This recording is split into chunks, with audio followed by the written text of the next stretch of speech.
smart business owners who scale successfully, they spend heavily in strategic investment. They cut rigorously and aggressively in non-strategic. And strategic is defined as, does it make me more revenue or does it protect profit that I make? Does it make me more profit? Does it protect the profit that I have? And so this idea of testing, I put it out there. That to me is one of the ultimate strategic expenses is if before I go and just roll out this big thing, I loved your comment. You used the Segway, those two-wheeled things that you could go around. I know you're in DC, so you probably still see a few niche tour groups that are going around on these Segways that were supposed to change transportation 30 years ago, which obviously they have not.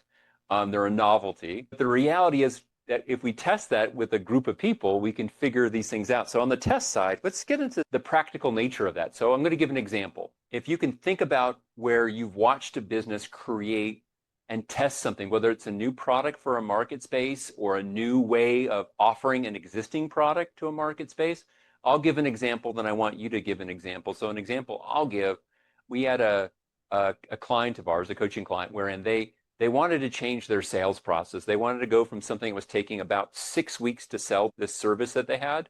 And they were trying to figure out how can we get that to be sold in essentially a week to 2 weeks to really compress that timeline.